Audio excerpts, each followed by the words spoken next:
ਦੇਖੋ ਜਸਵੀਰ ਜੀ, ਸਾਰੀ ਜਿਹੜੀ ਜ਼ਮੀਨ ਆ ਜਾਂ ਸਾਰੀ ਜਿਹੜੀ ਲੈਂਡ ਆ ਕੈਨੇਡਾ 'ਚ ਉਹ ਹੈਬਿਟੇਬਲ ਨਹੀਂ ਹੈਗੀ। ਜਿਹੜੀ ਹੈਬਿਟੇਬਲ ਆ ਉਹਦੇ 'ਚ ਬਹੁਤ ਸਾਰੀਆਂ ਰਿਸਟ੍ਰਿਕਸ਼ਨਸ ਹੈਗੀਆਂ, ਕਿਉਂਕਿ ਜੇ ਹੁਣ ਵੈਸੇ ਹੀ ਖੋਲ੍ਹ ਦਿੱਤੀ ਜਾਵੇ ਸਭ ਕੁਛ, ਕੋਈ ਹੋਵੇ ਹੀ ਨਾ, ਤਾਂ ਫਿਰ ਤਾਂ ਬੜੀ ਪ੍ਰੋਬਲਮ ਵੀ ਆ ਸਕਦੀ ਹੈ। ਪਰ ਉਂਝ ਆਪਾਂ ਮੋਟਾ ਜਿਹਾ ਐਵਰੇਜ ਕਿੰਨਾ ਟੋਟਲ ਟਾਈਮ ਲੱਗਦਾ? ਜੇ ਸ਼ਵਲ ਰੈਡੀ ਕਹਿੰਦੇ ਹਾਂ ਅਸੀਂ 4 ਤੋਂ 5 ਸਾਲ ਮਿਨੀਮਮ। ਮਤਲਬ ਜੇ ਸ਼ਵਲ ਰੈਡੀ ਹੈ ਉਸ ਤੋਂ ਬਾਅਦ ਵੀ ਮਿਨੀਮਮ 4 ਤੋਂ 5 ਸਾਲ ਲੱਗਦੇ ਈਜ਼ੀਲੀ ਲੱਗ ਸਕਦੇ। ਜਦੋਂ ਵੀ ਕੈਨੇਡਾ 'ਚ ਅਸੀਂ ਹਾਊਸਿੰਗ ਕ੍ਰਾਈਸਿਸ ਦੀ ਗੱਲ ਕਰਦੇ ਹਾਂ ਅਤੇ ਜਿਹੜੇ ਹਾਊਸਿੰਗ ਸੈਕਟਰ ਨੂੰ ਚੰਗੀ ਤਰ੍ਹਾਂ ਨਹੀਂ ਇਹਦੇ ਅੰਦਰ ਦੇ ਭੇਤਾਂ ਤੋਂ ਵਾਕਿਫ, ਉਹਨਾਂ ਦੇ ਮਨ 'ਚ ਇੱਕ ਸਵਾਲ ਪੈਦਾ ਹੁੰਦਾ ਕਿ ਇਸ ਕੰਟਰੀ 'ਚ ਇੰਨੀ ਜ਼ਮੀਨ ਪਈ ਹੈ, ਇੰਨੀ ਖੁੱਲ੍ਹੀ ਥਾਂ ਪਈ ਹੈ, ਇੰਨੀ ਥੋੜ੍ਹੀ ਆਬਾਦੀ ਹੈ, ਅਤੇ ਇੰਨੀ ਖੁੱਲ੍ਹੀ ਥਾਂ 'ਚ ਧੜਾ ਧੜ ਸਰਕਾਰ ਜਾਂ ਪ੍ਰਾਈਵੇਟ ਬਿਲਡਰ ਘਰ ਕਿਉਂ ਨਹੀਂ ਬਣਾ ਦਿੰਦੇ? ਇਹ ਕੀ ਮਤਲਬ ਚੈਲੰਜ ਹੈ ਕਿ ਜਿਸ ਕੰਟਰੀ 'ਚ ਇੰਨੀ ਥਾਂ ਹੋਏ ਅਤੇ ਪ੍ਰਾਈਵੇਟ ਲੋਕਾਂ ਨੇ, ਜਿਹੜੇ ਬਿਲਡਰਸ ਨੇ, ਘਰ ਬਣਾਉਣੇ ਨੇ, ਘਰ ਖਰੀਦਣ ਵਾਲੇ ਨੇ, ਖਰੀਦਣ ਵਾਲਿਆਂ ਦੀਆਂ ਲਾਈਨਾਂ ਲੱਗਦੀਆਂ ਨੇ, ਇਹਦੇ ਬਾਵਜੂਦ ਘਰ ਥੋੜ੍ਹੇ ਕਿਉਂ ਨੇ? ਘਰ ਥੋੜ੍ਹੇ ਕਿਉਂ ਬਣ ਰਹੇ ਨੇ? ਕਿਉਂ ਇਹ ਕ੍ਰਾਈਸਿਸ ਦੀ ਅਸੀਂ ਗੱਲਬਾਤ ਕਰ ਰਹੇ ਹਾਂ? ਇਹ ਇੱਕ ਬੁਝਾਰਤ ਜਾਂ ਸਵਾਲ ਕਿਸੇ ਵੀ ਬੰਦੇ ਦੇ ਮਨ 'ਚ ਹੋ ਸਕਦਾ। ਜਿਸ ਗੱਲ ਨੂੰ ਅਸੀਂ ਸਮਝਣ ਦੀ ਕੋਸ਼ਿਸ਼ ਕਰਨੀ ਹੈ ਕਿ ਬਾਵਜੂਦ ਇਹਦੇ ਕਿ ਕੈਨੇਡਾ 'ਚ ਇੰਨੀ ਖੁੱਲ੍ਹੀ ਥਾਂ ਪਈ ਹੈ ਅਤੇ ਇੰਨੀ ਥੋੜ੍ਹੀ ਆਬਾਦੀ ਹੈ, ਫਿਰ ਵੀ ਘਰਾਂ ਦੀ ਸਪਲਾਈ ਦਾ ਇਸ਼ੂ ਕਿਉਂ ਹੈ, ਜਿਹਦੇ ਕਰਕੇ ਸਰਕਾਰਾਂ ਨੂੰ ਐਲਾਨ ਕਰਨੇ ਪੈ ਰਹੇ ਨੇ। ਵਿੱਚ ਗ੍ਰੀਨ ਬੈਲਟ ਬਾਰੇ ਵਿਵਾਦ ਉੱਠਿਆ। ਇਸੇ ਤਰ੍ਹਾਂ ਜੇ ਪ੍ਰੋਵਿੰਸ਼ਲੀ ਦੇਖੀਏ, ਓਨਟਾਰੀਓ ਗਵਰਨਮੈਂਟ ਨੇ ਆਪਣਾ ਸਟਰੋਂਗ ਮੇਅਰ ਐਕਟ, ਉਹਦੇ ਪਿੱਛੇ ਵੀ ਮੇਨ ਆਰਗੂਮੈਂਟ ਇਹੀ ਹੈ ਕਿ ਜਿਹੜਾ ਇਹ ਘਰਾਂ ਦੀ ਉਸਾਰੀ ਦਾ ਕੰਮ ਜਿਹੜਾ ਹੈ ਤੇਜ਼ ਕੀਤਾ ਜਾ ਸਕੇ। ਅਤੇ ਇਸੇ ਤਰ੍ਹਾਂ ਜਦੋਂ ਹੁਣ ਫੈਡਰਲ ਗਵਰਨਮੈਂਟ ਹਾਊਸਿੰਗ ਕ੍ਰਾਈਸਿਸ ਬਾਰੇ ਸੋਚਣਾ ਸ਼ੁਰੂ ਕੀਤਾ, ਉਹਦੇ 'ਚ ਵੀ ਜਿਹੜੀਆਂ ਪ੍ਰਪੋਜ਼ਲਸ ਡਿਸਕਸ ਹੁੰਦੀਆਂ ਨੇ, ਉਹਦੇ 'ਚ ਇਹ ਗੱਲ ਹੁੰਦੀ ਹੈ ਕਿ ਤਿੰਨੇ ਲੈਵਲ ਦੀਆਂ ਗਵਰਨਮੈਂਟਸ ਨੂੰ ਜੀ ਇੱਕ ਪਲੈਟਫਾਰਮ 'ਤੇ ਲਿਆਂਦਾ ਜਾਏ ਤਾਂ ਕਿ ਇਹਦਾ ਕੋਈ ਹੱਲ ਕੱਢਿਆ ਜਾ ਸਕੇ। ਔਰ ਹੱਲ ਕੱਢਣਾ ਕੋਈ ਇਹਦਾ ਸੌਖਾ ਕੰਮ ਨਹੀਂ ਹੈ ਅਜੇ ਵੀ, ਬਾਵਜੂਦ ਇਹਦੇ ਕਿ ਸਰਕਾਰਾਂ ਐਲਾਨ ਕਰ ਚੁੱਕੀਆਂ ਨੇ। ਸੋ ਪ੍ਰੋਬਲਮ ਕਿੱਥੇ ਆ, ਉਸ ਚੀਜ਼ ਨੂੰ ਅਸੀਂ ਸਮਝਣਾ, ਅਤੇ ਇਸ ਵਾਸਤੇ ਅਸੀਂ ਬੇਨਤੀ ਕੀਤੀ ਹੈ ਗੁਰਚਰਨ ਗੈਰੀ ਭੌਰਾ, ਜਿਹੜੇ ਕਿ ਰੀਅਲ ਸਟੇਟ ਸੈਕਟਰ ਨਾਲ ਬੜੇ ਲੰਮੇ ਸਮੇਂ ਤੋਂ ਇਹ ਜੁੜੇ ਹੋਏ ਨੇ, ਖੁਦ ਇਸ ਸੈਕਟਰ ਨੂੰ ਬਹੁਤ ਨੇੜੇ ਤੋਂ ਦੇਖ ਰਹੇ ਨੇ, ਅਤੇ ਟੋਰਾਂਟੋ ਰੀਅਲ ਸਟੇਟ ਬੋਰਡ ਦੇ ਇਹ ਪ੍ਰੈਜ਼ੀਡੈਂਟ ਰਹੇ ਨੇ। ਔਰ ਇਹ ਜਿਹੜੇ ਮੁੱਦੇ ਨੇ ਹਾਊਸਿੰਗ ਦੇ, ਰੀਅਲ ਸਟੇਟ ਦੇ, ਇਹਨਾਂ ਬਾਰੇ ਉਹ ਕੌਮੈਂਟ ਕਰਦੇ ਰਹਿੰਦੇ ਨੇ, ਅਤੇ ਉਹਨਾਂ ਨੇ ਸਾਡੀ ਬੇਨਤੀ 'ਤੇ ਸਾਡੇ ਨਾਲ ਸਟੂਡੀਓ 'ਚ ਨੇ। ਗੈਰੀ ਜੀ, ਬਹੁਤ ਬਹੁਤ ਤੁਹਾਡਾ ਸ਼ੁਕਰੀਆ, ਥੈਂਕ ਯੂ, ਜੀ ਆਇਆਂ ਨੂੰ। ਸਾਰੇ ਸਰੋਤਿਆਂ ਨੂੰ ਮੇਰੇ ਵੱਲੋਂ ਪਿਆਰ ਸਤਿ ਸ਼੍ਰੀ ਅਕਾਲ। ਦੇਖੋ, ਗੱਲ ਸੋਚਣ ਨੂੰ ਸੌਖੀ ਜਿਹੀ ਲੱਗਦੀ ਹੈ ਵੀ ਇੰਨੀ ਥਾਂ ਪਈ ਹੈ, ਖਾਲੀ ਪਿਆ ਸਾਰਾ ਕੰਟਰੀ, ਥੋੜ੍ਹੇ ਜਿਹੇ ਹਿੱਸੇ 'ਚ ਤੇ ਲੋਕ ਰਹਿੰਦੇ ਨੇ, ਅਤੇ ਧੜਾ ਧੜ ਘਰ ਕਿਉਂ ਨਹੀਂ ਬਣ ਜਾਂਦੇ? ਜਿਵੇਂ ਮੈਂ ਦੱਸਿਆ ਕਿ ਇਹ ਕੁਐਸਚਨ ਬੜਾ ਇੰਪੋਰਟੈਂਟ ਆ, ਔਰ ਇਹ ਬੜਾ ਲੋੜ ਮੁਤਾਬਕ ਕੁਐਸਚਨ ਹੈ, ਕਿਉਂਕਿ ਬਹੁਤ ਸਾਰੇ ਲੋਕ ਜਿਹੜੇ ਆ, ਹੋ ਸਕਦਾ ਇਸ ਵਿਸ਼ੇ ਬਾਰੇ ਜਾਣੂ ਵੀ ਹੋਣ, ਪਰ ਹੋ ਸਕਦਾ ਕਈਆਂ ਦੇ ਵਾਸਤੇ ਇਹ ਨਵਾਂ ਵੀ ਹੋਵੇ। ਹਾਂਜੀ, ਇਹ ਇੱਕ ਬੜਾ ਲੰਬਾ ਪ੍ਰੋਸੈਸ ਹੈ ਜੀ। ਇਹ ਜਿਹੜੀ ਲੈਂਡ ਡਿਵੈਲਪਮੈਂਟ ਇੱਥੇ ਦੀ ਜਿਹੜੀ ਪਾਲਿਸੀ ਆ ਕੈਨੇਡਾ ਦੀ, ਹਾਂਜੀ, ਪਲੈਨਿੰਗ ਜਿਹੜੀ ਹੈ, ਡਿਵੈਲਪਮੈਂਟ ਸਿਸਟਮ ਜਿਹੜਾ, ਉਹਨੂੰ ਸਮਝਣਾ ਵੈਸੇ ਆਮ ਬੰਦੇ ਦੀ ਬਸ ਦੀ ਗੱਲ ਨਹੀਂ ਹੈਗੀ, ਪਰ ਅਸੀਂ ਕੋਸ਼ਿਸ਼ ਕਰਾਂਗੇ ਕਿ ਜਿੰਨਾ ਕੁ ਸੌਖੇ ਲਫ਼ਜ਼ਾਂ ਦੇ ਵਿੱਚ ਸਮਝਾ ਸਕੀਏ। ਜਿਵੇਂ ਆਪਾਂ ਨੂੰ ਇਹ ਪਤਾ ਕਿ federal level, provincial level, municipal level, ਇਹ ਸਾਰੇ ਲੈਵਲ ਜਿਹੜੇ ਆ ਆਪਣੇ ਆਪਣੇ ਤਰੀਕੇ ਦੇ ਨਾਲ ਇਹ ਆਪਣੇ ਏਰੀਏ ਦੇ ਵਿੱਚ ਡਿਵੈਲਪਮੈਂਟ ਚਾਹੁੰਦੇ ਆ। ਹੁਣ ਜੇ ਅਸੀਂ ਫੈਡਰਲ ਲੈਵਲ ਤੋਂ ਗੱਲ ਸ਼ੁਰੂ ਕਰਦੇ ਹਾਂ, ਉਹ ਗਵਰਨਮੈਂਟ ਇਹ ਸੋਚਦੀ ਆ ਕਿ ਜਿਹੜੀ ਆਉਣ ਵਾਲੇ 8, 10, 15, 20 ਸਾਲ ਉਹਦੇ ਵਿੱਚ ਕਿਹੋ ਜਿਹਾ ਸਿਸਟਮ ਸਾਡੇ ਕੈਨੇਡਾ 'ਚ ਹੋਣਾ, ਕਿਉਂਕਿ ਐਜ਼ ਏ ਵਿਜ਼ਨਰੀ ਜੇ ਅਸੀਂ ਉਹਨੂੰ ਦੇਖਦੇ ਹਾਂ ਅਤੇ ਉਹਨੂੰ ਦੇਖਣਾ ਜਾਂ ਸਮਝਣਾ ਜ਼ਰੂਰੀ ਆ। ਜਿਵੇਂ ਮੈਂ ਗੱਲ ਇੱਥੋਂ ਸਟਾਰਟ ਕਰਾਂਗੇ ਕਿ ਆਉਣ ਵਾਲੇ 7 ਸਾਲਾਂ ਦੇ ਵਿੱਚ ਬਾਈ 2030 ਜਿਹੜੀ ਸਾਡੀ ਤਕਰੀਬਨ 9 ਮਿਲੀਅਨ ਲੋਕ ਜਿਹੜੇ ਆ ਉਹ ਰਿਟਾਇਰ ਹੋ ਜਾਣੇ। ਹਾਂਜੀ, ਕੋਈ 20% ਕੈਨੇਡਾ ਦੀ ਪਾਪੂਲੇਸ਼ਨ, 19% ਤੋਂ ਉੱਪਰ ਜਿਹੜੀ ਆ, ਉਹ ਇਸ ਵੇਲੇ 55 ਈਅਰ ਤੋਂ ਉੱਪਰ ਆ। ਹਾਂਜੀ, ਉਹਨਾਂ ਸਭ ਨੇ ਰਿਟਾਇਰ ਹੋਣਾ 65। ਹਾਲਾਂਕਿ ਇਹ ਗੱਲ ਵੀ ਆਪਾਂ ਪੜ੍ਹੀ ਜਾਂ ਸੁਣੀ ਹੋਵੇਗੀ ਕਿ ਜਿਹੜੀ ਐਵਰੇਜ ਰਿਟਾਇਰਮੈਂਟ ਦੀ ਏਜ ਆ ਉਹ 65 ਈਅਰ ਤੋਂ ਜ਼ਿਆਦਾ ਵੀ ਲੋਕ ਕੰਮ ਕਰਦੇ, ਕਿਉਂਕਿ ਖਰਚੇ ਲੋਕਾਂ ਦੇ ਬਹੁਤ ਰਿਟਾਇਰ ਹੋਣਾ ਅਫੋਰਡ ਹੀ ਨਹੀਂ ਕਰ ਸਕਦੇ। ਹਾਂਜੀ, ਆਪਾਂ ਉਧਰ ਨਹੀਂ ਜਾਵਾਂਗੇ, ਆਪਾਂ ਸਿਰਫ ਇਸ ਤਰੀਕੇ ਵੱਲ ਜਾਵਾਂਗੇ ਕਿ ਇਸ ਪਾਸੇ ਵੱਲ ਜਾਵਾਂਗੇ ਕਿ ਇਹ ਕਿਉਂ ਇੰਨੀ ਇਮੀਗ੍ਰੇਸ਼ਨ ਆ ਜਾਂ ਹੋਰ ਸਾਰਾ ਕੁਛ ਆ। ਤਕਰੀਬਨ 4.5 ਤੋਂ 5 ਲੱਖ ਬੰਦੇ ਨੇ ਹਰ ਸਾਲ ਆਉਣ ਵਾਲੇ ਕਈ ਸਾਲ ਆਉਣਾ। ਇਹ ਉਸ ਲੋੜ ਨੂੰ ਪੂਰਾ ਕਰਨ ਵਾਸਤੇ ਲੋਕ ਆ ਰਹੇ ਆ। ਜਿਵੇਂ ਮੈਂ ਆਫ ਦੀ ਏਅਰ ਗੱਲ ਤੁਹਾਡੇ ਨਾਲ ਥੋੜ੍ਹੀ ਜਿਹੀ ਕਰ ਰਿਹਾ ਸੀਗਾ ਕਿ ਜਿਹੜੀ ਲਾਈਫ ਬੰਦੇ ਦੀ ਇੱਥੇ ਕੈਨੇਡਾ ਦੇ ਵਿੱਚ ਉਹ ਥੋੜ੍ਹੀ ਜਿਹੀ ਲੰਬੀ ਆ, ਏਜ ਜਿਹੜੀ ਐਵਰੇਜ ਏਜ ਥੋੜ੍ਹੀ ਲੰਬੀ ਹੋ ਗਈ। ਇਸ ਕਰਕੇ ਜਿਹੜੇ ਪੁਰਾਣੇ ਘਰ ਆ ਜਿਹਨਾਂ 'ਚ ਲੋਕ ਆਲਰੇਡੀ ਰਹਿੰਦੇ, ਉਹ ਛੇਤੀ ਖਾਲੀ ਨਹੀਂ ਹੁੰਦੇ। ਬਹੁਤ ਸਾਰੀ ਇਮੀਗ੍ਰੇਸ਼ਨ ਆ ਰਹੀ ਆ। ਸੋ ਗੱਲ ਡਿਮਾਂਡ ਐਂਡ ਸਪਲਾਈ 'ਤੇ ਪਹੁੰਚ ਜਾਂਦੀ ਹੈ। ਹੁਣ ਜਦੋਂ ਡਿਮਾਂਡ ਹੁੰਦੀ ਆ ਅਤੇ ਸਪਲਾਈ ਥੋੜ੍ਹੀ ਹੁੰਦੀ ਆ ਅਤੇ ਓਬਵੀਅਸਲੀ ਪ੍ਰਾਈਸਿਸ ਅਪ ਜਾਣੀਆਂ। ਪਰ ਮੁੜ ਕੇ ਮੈਂ ਉਸ ਗੱਲ 'ਤੇ ਆਉਂਦਾ ਕਿ ਤੁਹਾਡਾ ਕੁਐਸਚਨ ਕਿ ਜਿਹੜਾ ਘਰ ਇੰਨੀ ਲੈਂਡ ਪਈ ਆ ਅਤੇ ਘਰ ਕਿਉਂ ਬਣਦੇ ਕਿਉਂ ਨਹੀਂ। ਪਹਿਲਾਂ ਥੋੜ੍ਹਾ ਜਿਹਾ ਇਹਨੂੰ ਹੋਰ ਥੋੜ੍ਹਾ ਜਿਹਾ ਗੱਲ ਨੂੰ ਸੌਖਾ ਕਰ ਲਈ, ਕਿਉਂਕਿ ਮੈਨੂੰ ਇਹ ਥੋੜ੍ਹੇ ਜਿਹੜਾ ਜਿੰਨਾ ਕੁ ਟਾਈਮ ਇਹਦੇ 'ਚ ਸਾਰੇ ਪੱਕ ਕਵਰ ਹੋ ਜਾਣ। ਜੀ ਪਹਿਲਾਂ ਤਾਂ ਜਿਹੜਾ ਘਰ ਨਵੇਂ ਬਣਨੇ ਨੇ ਜੀ, ਇਹ ਕਿਉਂਕਿ 3 ਲੈਵਲ ਦੀਆਂ ਗਵਰਨਮੈਂਟਸ ਨੇ ਜੀ, ਇਹ ਮੇਨਲੀ ਕਿਹੜੀ ਗਵਰਨਮੈਂਟ ਦੇ ਜਿਹੜੇ ਉਹਦੇ 'ਚ ਪੈਂਦਾ ਦਾਇਰੇ 'ਚ? ਦੇਖੋ ਜਿਹੜੀ ਪ੍ਰੋਵਿੰਸ ਆ ਉਹਨਾਂ ਨੇ ਪ੍ਰੋਵਿੰਸ਼ੀਅਲ ਗਰੋਥ ਪਲਾਨ ਇੱਕ ਬਣਾਉਂਦੇ ਆ ਵੀ ਕਿਹੜੇ ਏਰੀਏ ਨੂੰ ਗਰੋ ਕਰਨਾ। ਜਿਵੇਂ ਤੁਸੀਂ ਹੁਣ ਰੀਸੈਂਟਲੀ ਦੇਖਿਆ ਹੋਵੇਗਾ, ਘਰਾਂ ਦਾ ਮਤਲਬ ਪਹਿਲਾਂ ਤਾਂ ਮੈਂ ਇਹ ਕਲੈਰੀਫਾਈ ਕਰਦਾ, ਘਰਾਂ ਦਾ ਮਤਲਬ ਡਿਟੈਚ ਜਾਂ ਜਿਹੜੇ ਲੋ ਰਾਈਜ਼ ਘਰ ਆ ਉਹ ਹੀ ਨਹੀਂ ਹੈਗੇ। ਘਰਾਂ ਦਾ ਮਤਲਬ ਜਿਹੜੀਆਂ ਕੌਂਡੋਜ਼ ਆ, ਸਟੈਕ ਟਾਊਨ ਹਾਊਸਿਸ ਆ, ਉਹ ਵੀ ਘਰ ਹੀ ਆ। ਹਾਂਜੀ। ਅਤੇ ਹੁਣ ਤੁਸੀਂ ਦੇਖਿਆ ਹੋਊਗਾ ਬਰੈਂਪਟਨ ਜਾਂ ਵੌਨ ਜਾਂ ਟੋਰਾਂਟੋ ਜਾਂ ਹੋਰ ਬਹੁਤ ਸਾਰੇ ਏਰੀਏ ਦੇ ਵਿੱਚ ਇੱਕ ਗਰੋਥ ਪਲਾਨ ਜਾਂ ਜਿਹੜੀ ਰੈਪਿਡ ਗਰੋਥ ਪਲਾਨ ਜਿਹੜਾ ਉਹਨੂੰ ਪਿਛਲੇ ਥੋੜ੍ਹੇ ਸਾਲਾਂ ਤੋਂ ਤੁਸੀਂ ਦੇਖਣ 'ਚ ਆਇਆ ਹੋਊਗਾ ਕਿ ਜਿੱਥੇ ਜਿੱਥੇ ਟਰਾਂਜ਼ਿਟ ਓਰੀਐਂਟਡ ਏਰੀਆ, ਚਾਹੇ LRT ਆ ਜਾਂ ਕੋਈ ਉੱਥੇ ਸਬਵੇ ਆ ਜਾਂ ਹੋਰ ਸਾਰਾ ਕੁਛ, ਉਹਦੇ ਆਲੇ ਦੁਆਲੇ ਬਹੁਤ ਸਾਰੀਆਂ ਕੌਂਡੋਆਂ ਬਣਦੀਆਂ। ਇਹ ਵੀ ਘਰਾਂ ਦੇ ਵਿੱਚ ਹੀ ਜਾਂ ਇਹਨਾਂ ਨੂੰ ਰੈਜ਼ੀਡੈਂਸ ਦੇ ਹਿਸਾਬ ਨਾਲ ਹੀ ਦੇਖਿਆ ਜਾਂਦਾ। ਸੋ ਚਾਹੇ ਉਹ ਵਾਨ ਆ, ਚਾਹੇ ਉਹ ਮਾਰਕਹਮ ਆ ਜਾਂ ਉਹ ਮਿਡ ਟਾਊਨ ਆ ਜਾਂ ਕੋਈ ਵੀ ਏਰੀਆ, ਉੱਥੇ ਬਹੁਤ ਸਾਰੇ ਘਰ ਬਣਦੇ। ਸੋ ਇਹ ਜਿਹੜਾ ਪ੍ਰੋਵਿੰਸ਼ੀਅਲ ਗਰੋਥ ਪਲਾਨ ਹੁੰਦਾ, ਫਿਰ ਮਿਊਨਿਸਪੈਲਿਟੀ ਗਰੋਥ ਪਲਾਨਸ ਹੁੰਦੇ ਆ। ਉਹਨਾਂ ਨੇ ਕੀ ਕਰਨਾ, ਕਿਹੜੇ ਏਰੀਏ ਦੇ ਵਿੱਚ ਇੰਪਲੋਇਮੈਂਟ ਲੈ ਕੇ ਆਉਣੀ ਆ, ਕਿਹੜੇ ਟਰਾਂਜ਼ਿਟ ਓਰੀਐਂਟਡ ਏਰੀਆ, ਕਿੱਥੇ ਸਰਵਿਸਿਜ਼ ਆ, ਹੋਰ ਸਾਰਾ ਕੁਛ ਉਸ ਹਿਸਾਬ ਨਾਲ ਉਹ ਆਪਣੀ 20 years ਦੀ ਪਲੈਨਿੰਗ ਬਣਾਉਂਦੀ ਹੈ ਮਿਊਨਿਸਪੈਲਿਟੀ। ਪਹਿਲਾਂ ਤਾਂ ਪ੍ਰੋਵਿੰਸ ਬਣਾਉਂਦੀ ਹੈ, ਫਿਰ ਮਿਊਨਿਸਪੈਲਿਟੀ ਬਣਾਉਂਦੀ ਹੈ, ਉਹਦੇ ਤੋਂ ਬਾਅਦ ਫਿਰ ਉਹਦੇ ਸੋ ਜਿਹੜਾ ਓਵਰਆਲ ਪਲਾਨ ਹੈ ਉਹ ਪ੍ਰੋਵਿੰਸ ਬਣਾਉਂਦਾ, ਅੱਗੇ ਜਿਹੜੀ ਉਹਦੀ ਐਗਜ਼ੀਕਿਊਸ਼ਨ ਹੈ ਪ੍ਰੈਕਟੀਕਲ ਲੈਵਲ 'ਤੇ ਉਹ ਫਿਰ ਸਿਟੀ ਦੇ ਅਧਿਕਾਰ ਖੇਤਰ 'ਚ ਹੋਗੀ ਨਾ। ਸਿਟੀ ਦਾ ਆਪਣਾ ਪਲਾਨ ਆ। ਅੱਛਾ। ਇੱਕ ਮੈਂ ਜਦੋਂ ਆਪਾਂ ਪਿਛਲੀ ਵਾਰ ਇੱਥੇ ਔਨ ਦੀ ਏਅਰ ਆਏ ਸੀਗੇ, ਉਸ ਵੇਲੇ ਮੈਂ ਗੱਲ ਕੀਤੀ ਸੀ ਕਿ ਫੈਡਰਲ ਔਰ ਪ੍ਰੋਵਿੰਸ਼ੀਅਲ ਔਰ ਮਿਊਨਿਸਪਲ ਲੈਵਲ ਦੀ ਕੋਆਰਡੀਨੇਸ਼ਨ ਬਹੁਤ ਥੋੜ੍ਹੀ ਆ। ਫੈਡਰਲ ਨੇ ਤਾਂ ਇਹ ਦੇਖਣਾ ਕਿ ਸਾਨੂੰ ਕਿੰਨੇ ਬੰਦਿਆਂ ਦੀ ਲੋੜ ਹੈ, ਚਾਹੀਦਾ ਕੀ ਹੈ, ਉਹਨਾਂ ਨੇ ਆਪਣੇ ਬੰਦੇ ਮੰਗਾ ਲੈਣੇ। ਹਾਂਜੀ। ਉਸ ਤੋਂ ਬਾਅਦ ਉਹਨਾਂ ਨੇ ਵਸਣਾ ਕਿੱਥੇ ਆ, ਇਹ ਜ਼ਿੰਮੇਵਾਰੀ ਇੰਡੀਵਿਜੂਅਲ ਦੇ ਉੱਤੇ ਹੁੰਦਾ ਕਿ ਉਹਨੇ ਰਹਿਣਾ ਕਿੱਥੇ ਆ। ਹੁਣ ਮੈਨੂੰ ਕੋਈ ਕੈਨੇਡਾ ਦੇ ਵਿੱਚ ਇਹ ਤਾਂ ਨਹੀਂ ਗਵਰਨ ਕਰ ਸਕਦਾ ਵੀ ਤੂੰ ਅੰਟਾਰੀਓ 'ਚ ਨਹੀਂ ਰਹਿ ਸਕਦਾ, ਤੁਸੀਂ ਉੱਥੇ ਰਹਿਣਾ। ਇਹ ਗੱਲ ਵੱਖਰੀ ਹੈ ਕਿ ਮੇਰੀ ਕੋਈ ਇਮੀਗ੍ਰੇਸ਼ਨ ਦੀ ਪ੍ਰੋਬਲਮ ਹੋਵੇ, ਉਹ ਗੱਲ ਪ੍ਰੋਵਿੰਸ਼ੀਅਲ ਨੋਮੀਨੀ ਪ੍ਰੋਗਰਾਮ ਵਗੈਰਾ ਜਿਹੜੇ ਹੈਗੇ ਆ ਉਹਦੇ ਹਿਸਾਬ ਨਾਲ ਹੋ ਜਾਂਦੇ ਆ। ਪਰ ਅਦਰਵਾਈਜ਼ ਇਹ ਇੰਡੀਵਿਜੂਅਲ ਦੀ ਮਰਜ਼ੀ ਹੁੰਦੀ ਹੈ ਕਿ ਉਹਨੇ ਕਿੱਥੇ ਰਹਿਣਾ, ਜੇ ਟੋਰਾਂਟੋ ਰਹਿਣਾ, ਬਰੈਂਪਟਨ ਰਹਿਣਾ, ਜਿੱਥੇ ਵੀ ਅਫੋਰਡ ਕਰ ਸਕਦਾ। ਸੋ ਹੁਣ ਆਪਾਂ ਦੇਖਦੇ ਹਾਂ ਕਿ ਬਰੈਂਪਟਨ ਦੀ ਗਰੋਥ ਪਿਛਲੇ ਪੀਲ ਰੀਜਨ ਦੀ ਗਰੋਥ ਪਿਛਲੇ 20 ਸਾਲਾਂ 'ਚ ਬਹੁਤ ਹੋਈ ਆ। ਹਾਲਟਨ ਰੀਜਨ ਦੀ ਗਰੋਥ ਬਹੁਤ ਹੋ ਰਹੀ ਹੈ ਕਿਉਂਕਿ ਗਰੋਥ ਤਾਂ ਉੱਥੇ ਹੋਊਗੀ ਜਿੱਥੇ ਲੈਂਡ ਖਾਲੀ ਆ ਜਾਂ ਜਿੱਥੇ ਅਪਰਚੁਨਿਟੀਜ਼ ਹੈ। ਗੈਰੀ ਜੀ, ਫਿਰ ਹੁਣ ਜ਼ਮੀਨ 'ਤੇ ਪਈ ਹੈ ਅਤੇ ਜ਼ਮੀਨ 'ਚ ਫਿਰ ਘਰ ਬਣਾਉਣ 'ਚ ਕੀ ਦਿੱਕਤ ਹੈ? ਦੇਖੋ ਜਸਵੀਰ ਜੀ, ਸਾਰੀ ਜਿਹੜੀ ਜ਼ਮੀਨ ਆ ਜਾਂ ਸਾਰੀ ਜਿਹੜੀ ਲੈਂਡ ਆ ਕੈਨੇਡਾ 'ਚ ਉਹ ਹੈਬਿਟੇਬਲ ਨਹੀਂ ਹੈਗੀ। ਜਿਹੜੀ ਹੈਬਿਟੇਬਲ ਆ ਉਹਦੇ 'ਚ ਬਹੁਤ ਸਾਰੀਆਂ ਰਿਸਟ੍ਰਿਕਸ਼ਨਸ ਹੈਗੀਆਂ ਕਿਉਂਕਿ ਜੇ ਹੁਣ ਵੈਸੇ ਹੀ ਖੋਲ੍ਹ ਦਿੱਤੀ ਜਾਵੇ ਸਭ ਕੁਛ, ਕੋਈ ਹੋਵੇ ਹੀ ਨਾ, ਤਾਂ ਫਿਰ ਤਾਂ ਬੜੀ ਪ੍ਰੋਬਲਮ ਵੀ ਆ ਸਕਦੀ ਆ। ਹੁਣ ਜੇ ਮੈਂ ਤੁਹਾਨੂੰ ਇਹਦੇ 4 ਸਟੈਪਸ ਆ ਉਹ ਤੁਹਾਨੂੰ ਥੋੜ੍ਹੀ ਜਿਹੀ ਡਿਟੇਲ 'ਚ ਦੱਸੂੰਗਾ, ਮੇਰਾ ਜਵਾਬ ਥੋੜ੍ਹਾ ਲੰਬਾ ਹੋ ਜਾਣਾ, ਹੋ ਸਕਦਾ ਸਰੋਤੇ ਇਹਨੂੰ ਪਸੰਦ ਵੀ ਕਰਨ ਜਾਂ ਲੰਬਾ ਵੀ ਹੈਲਪ ਕਰੇਗਾ। ਸੋ ਸਭ ਤੋਂ ਮੇਨ ਚੀਜ਼ ਆ ਇੱਥੇ ਜਿਹੜੀਆਂ ਪ੍ਰੋਵਿੰਸ਼ੀਅਲ ਸਟੈਚੂਜ਼ ਜਿਹੜੀਆਂ, ਜਿਨ੍ਹਾਂ ਨੂੰ ਆਪਾਂ ਦਾ ਕੋਈ ਵਾਹ ਨਹੀਂ ਪੈਂਦਾ ਐਕਸੈਪਟ 1 ਜਾਂ 2 ਚੀਜ਼ਾਂ ਤੋਂ ਇਲਾਵਾ।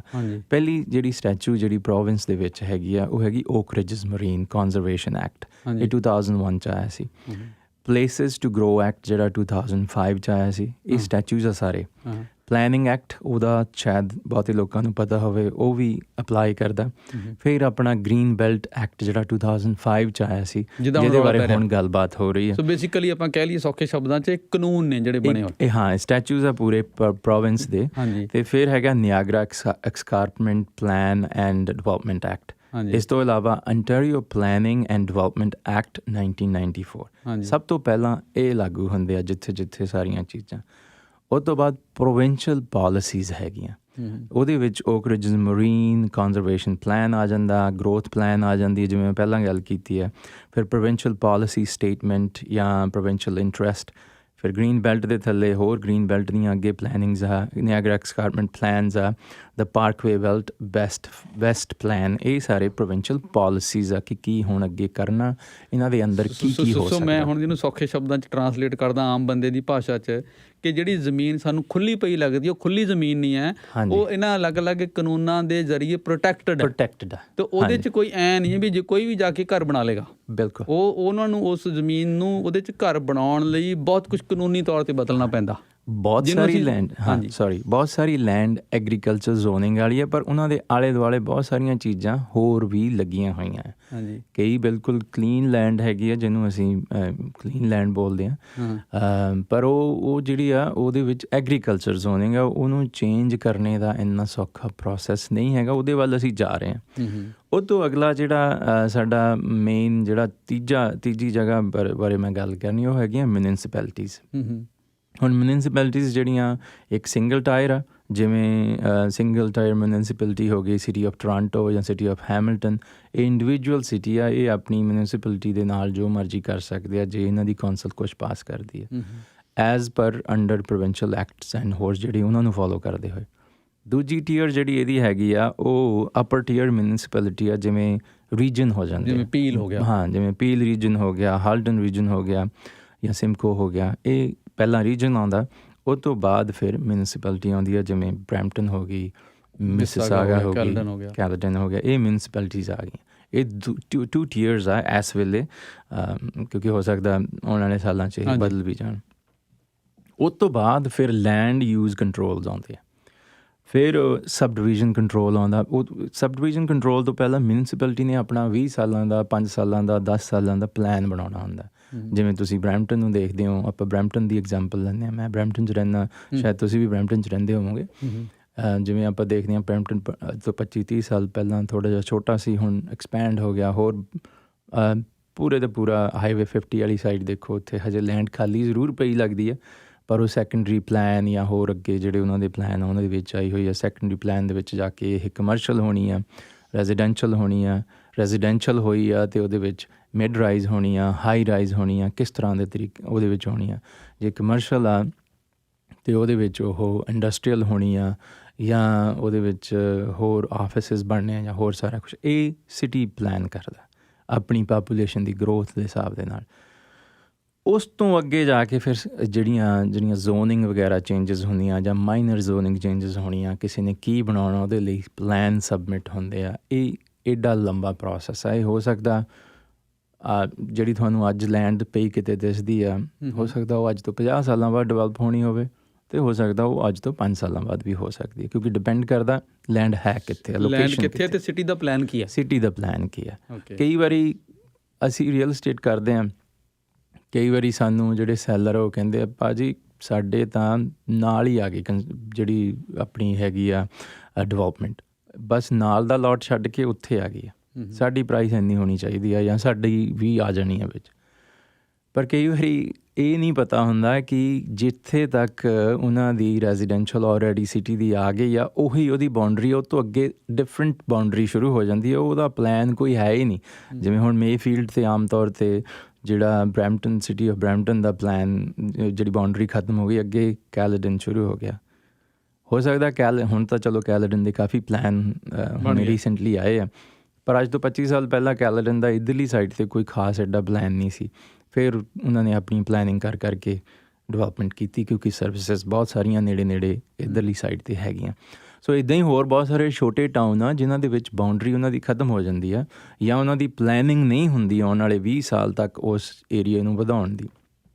ਪਲੈਨਿੰਗ ਹੋਵੇ ਵੀ, ਉਹਦੇ ਤੋਂ ਇਲਾਵਾ ਹੋਰ ਸਾਰੀਆਂ ਚੀਜ਼ਾਂ ਦੇ ਵਿੱਚ ਬਹੁਤ ਸਾਰਾ ਇੰਪੈਕਟ ਕਰਦੀਆਂ, ਚਾਹੇ ਉਹ ਸੀਵਰ ਵਾਟਰ। ਇੱਥੇ ਤੱਕ ਮੈਨੂੰ ਗੱਲ ਇਹ ਸਮਝ ਆ ਗਈ ਵੀ ਜਿਹੜੀ ਜ਼ਮੀਨ ਪਈ ਹੈ ਉਹ ਸਾਰੀ ਦੀ ਸਾਰੀ ਸਿਟੀਜ਼ ਵੱਲੋਂ, ਮਿਊਨਿਸਪੈਲਿਟੀਜ਼ ਵੱਲੋਂ ਰੈਗੂਲੇਟਡ ਹੈ। ਉਹਨਾਂ ਦੇ ਪਲਾਨ ਦੇ ਤਹਿਤ ਹੀ ਉਹਦੇ 'ਚ ਬਣਨਾ ਕਿ ਇਹਦੇ 'ਚ ਰੈਜ਼ੀਡੈਂਸ਼ੀਅਲ ਡਿਵੈਲਪਮੈਂਟ ਹੋ ਸਕਦੀ ਹੈ ਜਾਂ ਨਹੀਂ ਹੋ ਸਕਦੀ, ਹੁਣ ਹੋ ਸਕਦੀ, ਕਦੋਂ ਹੋ ਸਕਦੀ। ਜੀ ਮੰਨ ਲਿਆ ਹੁਣ ਆਪਾਂ ਅਗਲੀ ਸਟੇਜ 'ਤੇ ਜਾਂਦੇ ਹਾਂ ਕਿ ਕੋਈ ਜ਼ਮੀਨ ਹੈ, ਉਹ ਰੈਜ਼ੀਡੈਂਸ਼ੀਅਲ ਜ਼ੋਨਿੰਗ ਬਣ ਗਈ ਉਹਦੀ। ਜੀ ਇਹਦੇ 'ਚ ਕਿੰਨਾ ਟਾਈਮ ਲੱਗਿਆ, 5 ਸਾਲ ਲੱਗੇ, 10 ਸਾਲ ਲੱਗੇ, ਇਹ ਸਿਟੀ ਦੇ ਪਲਾਨ 'ਤੇ ਡਿਪੈਂਡ ਕਰਦਾ। ਗੈਰੀ ਜੀ ਹੁਣ ਲੈਂਡ, ਪਹਿਲਾਂ ਤਾਂ ਇਹ ਬੜਾ ਲੰਬਾ ਸਫ਼ਰ ਹੈ। ਕੋਈ ਲੈਂਡ ਸਿਟੀ ਵੱਲੋਂ ਇਸ ਗੱਲ ਲਈ ਅਪਰੂਵ ਹੋਏ ਕਿ ਇੱਥੇ ਹੁਣ ਰੈਜ਼ੀਡੈਂਸ਼ੀਅਲ ਡਿਵੈਲਪਮੈਂਟ ਹੋ ਸਕਦੀ ਹੈ, ਜੀ ਇਹਦੇ ਸਾਲ 50 ਲੱਗ ਸਕਦੇ ਨੇ, 15 ਲੱਗ ਸਕਦੇ ਨੇ, ਇਹਦੇ 'ਚ 10 ਲੱਗ ਸਕਦੇ ਨੇ। ਮੰਨ ਲਿਆ ਹੁਣ ਕੋਈ ਲੈਂਡ ਸਿਟੀ ਨੇ ਮੰਨ ਲਿਆ ਕਿ ਇੱਥੇ ਅਸੀਂ ਰੈਜ਼ੀਡੈਂਸ਼ੀਅਲ ਡਿਵੈਲਪਮੈਂਟ ਕਰਨੀ ਆ ਜੀ। ਉਸ ਤੋਂ ਬਾਅਦ ਫਿਰ ਅਗਲਾ ਪ੍ਰੋਸੈਸ ਕਿੰਨਾ ਲੰਬਾ? ਅਗਲਾ ਪ੍ਰੋਸੈਸ ਵੀ ਕਾਫੀ ਲੰਬਾ, ਉਹ ਇੰਨਾ ਸੌਖਾ ਨਹੀਂ ਹੈ। ਹਾਂਜੀ ਕਿਉਂਕਿ 10 ਤੋਂ 12 ਸਟੈਪਸ ਉਹਦੇ ਵੀ ਹੁੰਦੇ ਆ। ਹਾਂਜੀ ਸੋ ਸਭ ਤੋਂ ਪਹਿਲਾਂ ਤਾਂ ਜਿਹੜਾ ਵੀ ਕੋਈ ਲੈਂਡ ਓਨ ਕਰਦਾ ਉਹਨੂੰ ਇੱਦਾਂ ਲੱਗਦਾ ਕਿ ਵੀ ਮੇਰੇ ਕੋਲ ਇਹ ਲੈਂਡ ਆ ਕਿ ਇਹਦੀ ਹਾਈਐਸਟ ਐਂਡ ਬੈਸਟ ਯੂਜ਼ ਕਿਹੜਾ ਹੋ ਸਕਦਾ। ਹਾਂਜੀ ਫੋਰ ਐਗਜ਼ਾਮਪਲ ਉਹਨਾਂ ਨੂੰ ਉਹ ਆਇਡੈਂਟੀਫਾਈ ਕਰ ਲੈਂਦੇ ਆ ਵੀ ਪ੍ਰੀਮੀਨਰੀ ਰਿਸਰਚ ਕਰਦੇ ਆ ਕਿ ਇਹ ਜਿਹੜੀ ਸਾਈਟ ਸਿਲੈਕਸ਼ਨ ਆ ਉਹਨੂੰ ਆਇਡੈਂਟੀਫਾਈ ਕਰਦੇ ਆ ਕਿ ਇਹ ਰੈਜ਼ੀਡੈਂਸ਼ੀਅਲ ਆ ਜਾਂ ਕਮਰਸ਼ੀਅਲ ਆ। ਜੇ ਰੈਜ਼ੀਡੈਂਸ਼ੀਅਲ ਆਪਾਂ ਰੈਜ਼ੀਡੈਂਸ਼ੀਅਲ ਵੱਲ ਰਵਾਂਗੇ ਫਿਰ ਉਹਦੀ ਫੀਜ਼ੀਬਿਲਿਟੀ ਸਟੱਡੀ ਕਰਾਉਂਦੇ ਆ, ਕਿੰਨੇ ਏਕੜ ਆ, ਕਿੰਨੇ ਇਹਦੇ ਵਿੱਚੋਂ ਡਰੇਨ ਹੋਣੀ ਆ ਜਾਂ ਕੰਜ਼ਰਵੇਸ਼ਨ ਜਾਂ ਵਟ ਐਵਰ ਜੋ ਵੀ ਹੋਰ ਏਰੀਆ ਆ ਜਾਂ ਕੋਈ ਸਟਰੀਮ ਲੰਘਦੀ ਆ ਜਾਂ ਕੋਈ ਪਾਣੀ, ਉਹ ਸਾਰਾ ਕੁਛ ਉਹ ਫਿਰ ਫੀਜ਼ੀਬਿਲਿਟੀ ਸਟੱਡੀ ਹੁੰਦੀ ਆ। ਲੈਂਡ ਐਕੁਜ਼ੀਸ਼ਨ ਦੇ ਵਿੱਚ ਫਿਰ ਕੰਸੈਪਚੁਅਲ ਡਿਜ਼ਾਈਨ ਬਣਦਾ, ਉਹ ਕੰਸੈਪਚੁਅਲ ਡਿਜ਼ਾਈਨ ਬਣਾ ਕੇ ਸਬ ਡਿਵੀਜ਼ਨ ਦਾ ਪਲਾਨ ਬਣਾ ਕੇ ਫਿਰ ਉਹ ਜਿਹੜਾ ਆ ਸਿਟੀ ਨੂੰ ਉਹ ਪ੍ਰੀ ਕੰਸਲਟੇਸ਼ਨ ਵਾਸਤੇ ਦੱਸਦੇ ਆ ਕਿ ਵੀ ਇੱਥੇ ਆ ਸਾਡੇ 20 ਏਕੜ ਆ, 50 ਏਕੜ ਆ ਜਾਂ 100 ਏਕੜ, ਇਹਦੇ 'ਚ ਸਾਡਾ ਆਹ ਪਲਾਨ ਹੈ, ਇੰਨੇ ਘਰ ਬਣਨੇ, ਇੰਨੇ ਸਕੂਲ ਬਣਨੇ, ਇੰਨੀਆਂ ਪਾਰਕਾਂ ਬਣਨੀਆਂ। ਫਿਰ ਉਹ ਜ਼ੋਨਿੰਗ ਐਂਡ ਪਲੈਨਿੰਗ ਦੇ ਵਿੱਚ ਅਪਰੂਵਲ ਵਾਸਤੇ ਜਾਂਦੀ ਆ ਜਾਂ ਹੋਰ ਡਿਫਰੈਂਟ ਪ੍ਰੋਸੈਸ ਵੀ ਹੋ ਸਕਦੇ, ਹਰ ਇੱਕ ਜਗ੍ਹਾ ਦਾ ਡਿਫਰੈਂਟ। ਮੈਂ ਤਾਂ ਸਿਰਫ ਜਨਰਲ ਗੱਲ ਕਰ ਰਿਹਾ। ਜ਼ੋਨਿੰਗ ਦੇ ਵਿੱਚ ਫਿਰ ਉਹ ਜਾਂਦੀ ਹੈ, ਜੇ ਜ਼ੋਨਿੰਗ ਆਲਰੇਡੀ ਅਲਾਓ ਕਰਦੀ ਹੈ ਤਾਂ ਫਿਰ ਉਹਦੀ ਅਪਰੂਵਲ ਹੁੰਦੀ ਹੈ। ਫਿਰ ਡੀਟੇਲ ਡਿਜ਼ਾਈਨ ਇੰਜੀਨੀਅਰਿੰਗ ਉਹ ਤੋਂ ਬਾਅਦ ਜੇ ਉਹ ਯੈਸ ਕਰ ਦਿੰਦੇ ਤਾਂ ਫਿਰ ਉਹ ਹੁੰਦੀ ਹੈ। ਫਿਰ site servicing and infrastructure development ਹੁੰਦੀ ਆ ਜਾਂ ਫਿਰ ਬਿਲਡਿੰਗ ਪਰਮਿਟ ਐਪਲੀਕੇਸ਼ਨ ਹੁੰਦੀ। ਉਸ ਤੋਂ ਬਾਅਦ ਅਜੇ ਬਿਲਡਿੰਗ, ਇਹ ਸਾਰੇ ਪ੍ਰੋਸੈਸ ਜਿਹੜੇ ਆ 6 ਮਹੀਨੇ, ਸਾਲ 1.5 ਸਾਲ ਐਂਡ ਹੋਰ ਬਹੁਤ ਸਾਰੀਆਂ ਇੱਕ ਸਟੈਪ ਸਾਲ 1.5 ਸਾਲ ਦਾ ਹੋ ਸਕਦਾ। ਕਈ ਵਾਰੀ ਮਲਟੀਪਲ ਸਟੈਪਸ ਇਕੱਠੇ ਵੀ ਚੱਲਦੇ ਆ। ਜਿਵੇਂ ਇਹਨਾਂ ਦੇ ਵਿੱਚ ਸਟੱਡੀਜ਼ ਹੋਰ ਬਹੁਤ ਸਾਰੀਆਂ ਹੁੰਦੀਆਂ, water stream study, wind study ਜਾਂ ਹੋਰ ਬਹੁਤ ਸਾਰਾ, ਕਿਉਂਕਿ ਡਿਪੈਂਡ ਕਰਦਾ ਤੁਸੀਂ ਅਪਲਾਈ ਕਿਹੜੀ ਚੀਜ਼ ਲਈ ਕਰਦੇ ਹੋ। ਜੇ ਹੁਣ ਰੈਜ਼ੀਡੈਂਸ ਆ ਅਤੇ ਉਹਦੇ ਵਿੱਚ ਹੋ ਸਕਦਾ ਡਿਫਰੈਂਟ ਸਟੱਡੀਜ਼ ਹੋਣ। ਜੇ ਹਾਈ ਰਾਈਜ਼ ਆ ਉਹਦੇ ਵਿੱਚ ਡਿਫਰੈਂਟ ਸਟੱਡੀਜ਼ ਆ। ਫੋਰ ਐਗਜ਼ਾਮਪਲ ਤੁਸੀਂ ਇੱਕ ਹਾਈ ਰਾਈਜ਼ ਬਿਲਡਿੰਗ ਬਣਾਉਣੀ ਆ, ਲੈਟਸ ਸੇ 20 ਸਟੋਰੀ ਜਾਂ 30 ਸਟੋਰੀ ਬਿਲਡਿੰਗ ਬਣਾਉਣੀ ਹੈ। ਇਹ ਜ਼ਰੂਰੀ ਨਹੀਂ ਕਿ ਹਰ ਜਗ੍ਹਾ 20 ਸਟੋਰੀ 30 ਸਟੋਰੀ। ਪਹਿਲਾਂ ਤਾਂ ਇਹ ਹੋਣਾ ਚਾਹੀਦਾ ਕਿ ਉਹ ਮਿਡ ਰਾਈਜ਼ ਆ ਕਿ ਹਾਈ ਰਾਈਜ਼ ਆ, ਉਹ ਇੱਕ ਡਿਫਰੈਂਸ਼ੀਏਟ ਕਰਦੀ ਹੈ ਇੱਕ ਸਰਟਨ ਲੈਵਲ 'ਤੇ ਜਾ ਕੇ। ਜੇ ਹਾਈ ਰਾਈਜ਼ ਆ ਅਤੇ ਫਿਰ ਉਹਦੇ ਵਿੱਚ ਉਹਨਾਂ ਨੇ ਕੋਈ ਸ਼ੈਡੋ ਸਟੱਡੀ ਕਰਾਉਣੀ ਹੁੰਦੀ ਆ, ਵਿੰਡ ਸਟੱਡੀ ਕਰਾਉਣੀ ਹੁੰਦੀ ਆ, ਵੀ ਮਤਲਬ ਜੇ ਇਸ ਏਰੀਏ 'ਚ ਜ਼ਿਆਦਾ ਹਵਾ ਚੱਲਦੀ ਆ ਅਤੇ ਜਿਹੜੇ ਸ਼ੀਸ਼ੇ ਲੱਗੇ ਆ ਕਿਤੇ ਜ਼ਿਆਦਾ ਹਵਾ ਨਾ ਟੁੱਟ ਕੇ ਆਲੇ ਦੁਆਲੇ ਏਰੀਏ 'ਚ ਨਾ ਜਾਣ। ਜਾਂ ਸ਼ੈਡੋ ਸਟੱਡੀ ਆ ਕਿ ਬਹੁਤ ਸਾਰੇ ਜਿਹੜੇ ਆਲੇ ਦੁਆਲੇ ਘਰ ਆ ਇਹਦੇ ਉਹਨਾਂ ਦੇ ਉੱਤੇ ਜ਼ਿਆਦਾ ਟਾਈਮ ਸ਼ੈਡੋ ਨਾ ਰਵੇ। ਉਹ ਸਾਰੀਆਂ ਸਟੱਡੀਜ਼ ਹੁੰਦੀਆਂ। ਫਿਰ ਟ੍ਰੈਫਿਕ ਸਟੱਡੀ, ਫਿਰ CN ਦੀ ਸਟੱਡੀ, ਜੇ ਕਿਤੇ ਰੇਲਵੇ ਟਰੈਕ ਕੋਲ ਦੀ ਲੰਘਦਾ, ਜੇ ਹਾਈਡਰੋ ਲੰਘਦੀ ਹੈ ਉਹਦੀ ਸਟੱਡੀ ਆ। ਹਰ ਸਟੱਡੀ ਦੀ ਟਾਈਮ ਲੱਗਦਾ ਅਤੇ ਪੈਸੇ ਲੱਗਦੇ ਆ। ਔਰ ਇਹ ਤਾਂ ਹੈ ਨਹੀਂ ਵੀ ਆਪਾਂ ਗਏ 2 ਘੰਟੇ ਸਟੱਡੀ ਕਰਕੇ ਦੇ ਦਿੱਤੀ। ਇੱਥੇ ਪ੍ਰੋਪਰ ਸਟੱਡੀ, ਸਰਵੇ ਵਗੈਰਾ ਇਹ ਉਹ ਸਾਰਾ ਕੁਛ ਹੁੰਦਾ। ਉਹ ਚਲੋ ਬਾਅਦ ਦੀ ਗੱਲ।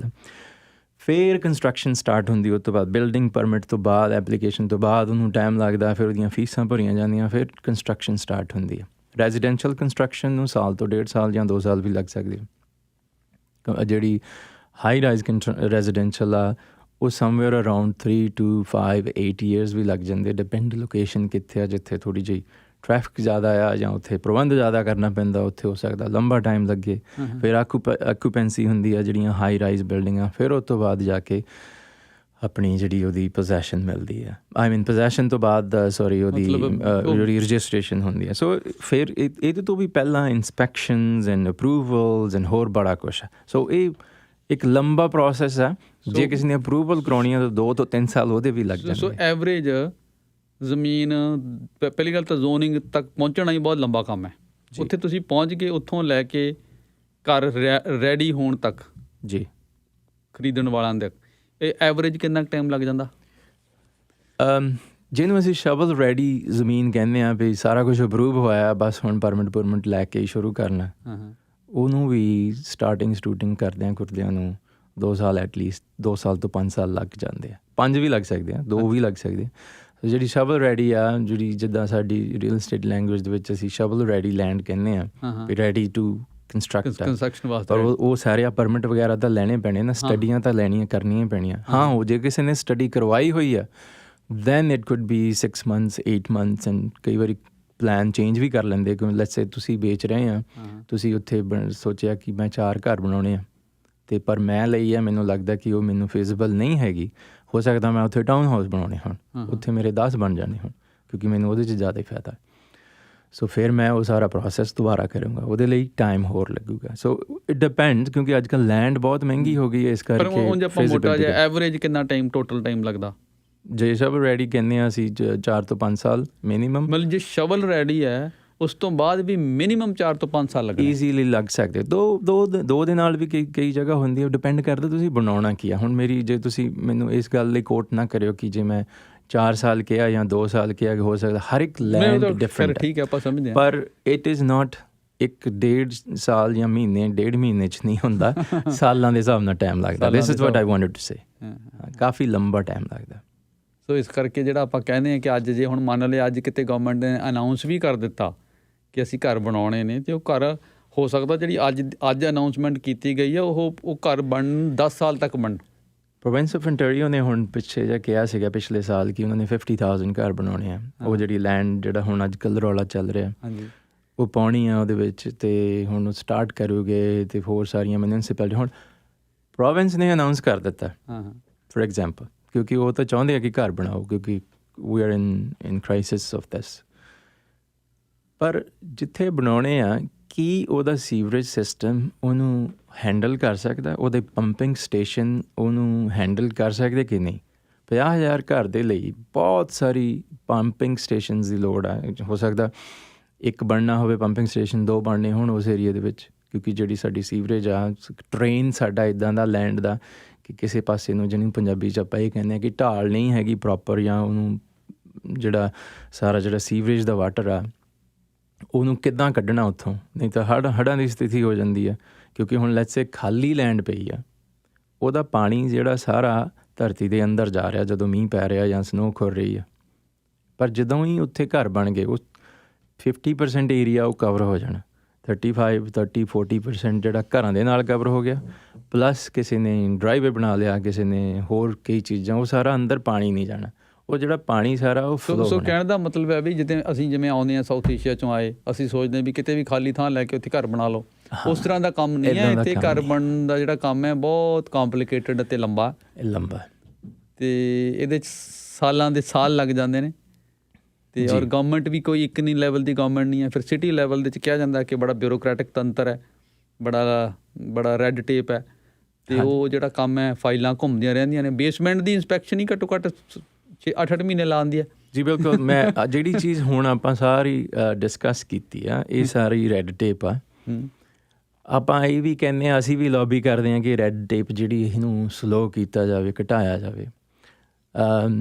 ਕਿਸੇ ਹੱਦ ਤੱਕ ਇਹਨੂੰ ਘਟਾਇਆ ਜਾ ਸਕਦਾ, ਪਰ ਜੇ ਇਹਨੂੰ ਬਿਲਕੁਲ ਹੀ ਐਲੀਮੀਨੇਟ ਕਰ ਦਿੰਦੇ ਆ, ਉਹ ਵੀ ਫਿਊਚਰ ਵਾਸਤੇ ਚੰਗਾ ਨਹੀਂ। ਫਿਰ ਪੈਸੇ ਜਿਹੜੀ ਅਨਰੈਗੂਲੇਟਡ ਗਰੋਥ ਜਿਹੜੀ ਹੈ ਰਿਸਕੀ ਹੋ ਜਾਏਗੀ, ਬਹੁਤ ਰਿਸਕੀ ਹੋ ਜਾਏਗੀ, ਔਰ ਉਹ ਵੈਸੇ ਵੀ ਠੀਕ ਨਹੀਂ ਹੈਗੀ ਆਪਣੀ ਇੱਥੇ ਪ੍ਰੋਪਰ ਗਰੋਥ ਵਾਸਤੇ। ਸੋ ਬੇਸਿਕਲੀ ਕਹਿਣ ਦਾ ਮਤਲਬ ਮੇਰਾ ਇਹ ਆ ਕਿ ਜਿਹੜੀ ਲੈਂਡ ਆਪਣੀ ਇੱਥੇ ਇੰਨੀ ਪਈ ਆ, ਉਹ ਸਾਰੀ ਕਿਸੇ ਨਾ ਕਿਸੇ ਪ੍ਰੋਟੈਕਸ਼ਨ ਜਾਂ ਕਿਸੇ ਨਾ ਕਿਸੇ ਰੈਗੂਲੇਟਰੀ ਬਾਡੀ ਦੇ ਥੱਲੇ ਆ, ਉਹਨਾਂ ਦੇ ਵਿੱਚੋਂ ਪ੍ਰੋਸੈਸ ਹੁੰਦੇ। ਜਿਹਦੀ ਐਗਜ਼ਾਮਪਲ ਗ੍ਰੀਨ ਬੈਲਟ ਹੈ, ਕਿ ਕਹਿਣ ਨੂੰ ਉਹ ਜ਼ਮੀਨ ਪਈ ਹੈ, ਪਰ ਉਹਦੇ ਤੋਂ ਜ਼ਮੀਨ ਨੂੰ ਹਟਾਉਣਾ ਕੰਸਟਰਕਸ਼ਨ ਵਾਸਤੇ, ਡਿਵੈਲਪਮੈਂਟ ਵਾਸਤੇ, ਉਹਦੇ 'ਚ ਵੀ ਹੁਣ ਕਿੰਨੇ ਪੰਗੇ ਪੈ ਗਏ ਨੇ ਜੀ। ਉਹ ਤਾਂ ਚਲੋ ਹੁਣ ਇੱਥੇ ਕਰੰਟ ਨਿਊਜ਼ ਸਾਰੇ ਤਕਰੀਬਨ ਸੁਣਦੇ, ਉਹਦੇ ਬਾਰੇ ਉੱਧਰ ਆਪਾਂ ਨਹੀਂ ਜਾਂਦੇ। ਪਰ ਇਹ ਆ ਕਿ ਜਿਹੜਾ ਇਹ ਪ੍ਰੋਸੈਸ ਹੈ ਬੜਾ ਲੰਬਾ ਔਰ ਕੰਪਲੀਕੇਟਡ ਆ ਔਰ ਕਾਸਟਲੀ ਆ, ਕਿਉਂਕਿ ਕੋਈ ਵੀ ਇਨਵੈਸਟਰ ਜੇ ਅੱਜ ਕਿਸੇ ਨੇ ਲੈਂਡ ਲਈ ਆ, ਉਹ 10 ਸਾਲ ਹੋਲਡ ਕਰੂਗਾ। ਆਬਵੀਅਸਲੀ ਉਹ ਚਾਹੁੰਦਾ ਆ ਕਿ ਮੈਨੂੰ ਇਹਦੇ ਵਿੱਚੋਂ ਰਿਟਰਨ ਵੀ ਹੋਵੇ। ਫਿਰ ਕੋਈ, ਜੇ ਤੁਸੀਂ ਦੇਖਦੇ ਆ ਕਿ ਲੈਂਡ ਜਾਂ ਹੋਰ ਕੰਸਟਰਕਸ਼ਨ ਕਾਸਟ ਇੰਨੀ ਜ਼ਿਆਦਾ ਹੋ ਗਈ ਆ ਕਿ ਕਿਸੇ ਇੱਕ ਬਿਲਡਰ ਦਾ ਜਾਂ ਇੱਕ ਇਹਦੇ ਵਿੱਚ ਬੰਦੇ ਦਾ ਹੋ ਸਕਦਾ ਨਾ ਕਰ ਸਕਦਾ ਹੋ, ਇਹਦੇ ਵਿੱਚ ਇਨਵੈਸਟਰ ਇਨਵੋਲਵ ਹੁੰਦੇ ਆ। ਫਿਰ ਇਹਦੇ 'ਚ ਬਹੁਤ ਸਾਰੀ ਲੈਵੀਜ਼ ਸਿਟੀ ਦੀਆਂ ਜਿਹੜੀਆਂ ਉਹ ਕਾਸਟ ਹੁੰਦੀ ਆ, ਉਹ ਕੰਸਟਰਕਸ਼ਨ ਕਾਸਟ ਇਸੇ ਕਰਕੇ ਵੱਧਦੀ ਰਹਿੰਦੀ ਹੈ।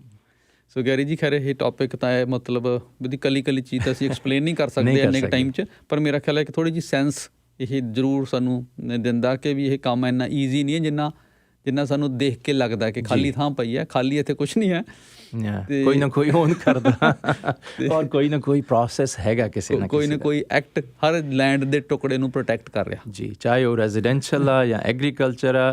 ਕਿਉਂਕਿ ਹੁਣ ਜਿਵੇਂ ਗ੍ਰੀਨ ਬੈਲਟ ਵੀ ਹੈ, ਉਹ ਇਕੱਲਾ ਗ੍ਰੀਨ ਬੈਲਟ ਦਾ ਮਤਲਬ ਬਹੁਤ ਸਾਰੇ ਲੋਕ ਇਹੀ ਸਮਝਦੇ ਆ ਕਿ ਗ੍ਰੀਨ ਬੈਲਟ ਦੇ ਵਿੱਚ ਸਿਰਫ ਅਤੇ ਸਿਰਫ ਜਿਹੜੀ ਪ੍ਰੋਟੈਕਟਡ ਲੈਂਡ ਜਿਵੇਂ ਵੈਟ ਲੈਂਡ ਹੋ ਗਈ ਜਾਂ ਕੋਈ ਬਹੁਤ ਸਾਰੇ ਦਰੱਖਤ ਹੋਣੇ ਚਾਹੀਦੇ, ਉਹਦੇ ਵਿੱਚ ਇੱਦਾਂ ਹੀ ਨਹੀਂ ਹੈਗਾ। ਗ੍ਰੀਨ ਬੈਲਟ ਦੇ ਵਿੱਚ ਐਗਰੀਕਲਚਰ ਲੈਂਡ ਵੀ ਜਿਹੜੀ ਪ੍ਰੋਟੈਕਟ ਕੀਤੀ ਹੋਈ ਆ ਤਾਂ ਕਿ ਉਹ ਜਿਹੜੀਆਂ ਫਰੈਸ਼ ਪ੍ਰੋਡਿਊਸ ਆ ਜਿਹੜਾ ਅੰਟਾਰੀਓ ਦੇ ਵਿੱਚ ਉਹ ਵੀ ਅਵੇਲੇਬਲ ਹੋਵੇ ਜਦੋਂ ਤੋਂ ਜਦੋਂ। ਬਹੁਤ ਬਹੁਤ ਸ਼ੁਕਰੀਆ ਜੀ, ਉਮੀਦ ਹੈ ਥੋੜ੍ਹਾ ਹੈਲਪ ਹੋਏਗੀ ਇਹਦੇ ਨਾਲ ਇਸ਼ੂ ਨੂੰ, ਇਸ ਕੰਪਲੈਕਸ ਇਸ਼ੂ ਨੂੰ ਸਮਝਣ 'ਚ। ਬਹੁਤ ਬਹੁਤ ਤੁਹਾਡਾ ਸ਼ੁਕਰੀਆ, ਥੈਂਕ ਯੂ ਵੈਰੀ ਮੱਚ। ਇਹ ਸਾਰੀ ਜਿਹੜੀ ਇਨਫੋਰਮੇਸ਼ਨ ਮੈਂ ਦਿੱਤੀ ਹੈ, ਇਹ ਸਾਰੀ ਇੱਕ ਸਿਰਫ ਇਨਫੋਰਮੇਸ਼ਨ ਪਰਪਸਿਸ ਦੇ ਉੱਤੇ ਪ੍ਰੋਵਾਈਡ ਕੀਤੀ। ਇਹਦਾ ਮਤਲਬ ਇਹ ਨਹੀਂ ਹੈਗਾ ਕਿ ਹਰ ਇੱਕ ਚੀਜ਼ ਦੇ ਉੱਤੇ ਇਹ ਵੱਖਰੇ ਵੱਖਰੇ ਰੈਗੂਲੇਸ਼ਨਸ ਲਾਗੂ ਹੁੰਦੇ ਆ। ਕਿਸੇ ਨਾ ਕਿਸੇ ਜਗ੍ਹਾ ਹੋ ਸਕਦਾ ਕਿਸੇ ਨੂੰ ਇਹਦੇ ਵਿੱਚ ਇੱਦਾਂ ਵੀ ਲੱਗੇ ਕਿ ਟਾਈਮ ਜ਼ਿਆਦਾ ਲੱਗਦਾ, ਘੱਟ ਲੱਗਦਾ, ਪਰ ਇਹ ਮੈਂ ਓਵਰਆਲ ਵਿਊ ਸਿਟੀ ਦਾ ਵੀ ਫਰਕ ਹੈ ਨਾ, ਬਿਲਕੁਲ ਸਿਟੀ ਐਂਡ ਪ੍ਰੋਵਿੰਸ ਦੀਆਂ ਪਾਲਿਸੀਜ਼ ਦਾ ਵੀ ਫਰਕ ਹੈ। ਬਹੁਤ thank you very much and have a nice day. Thank you for having me.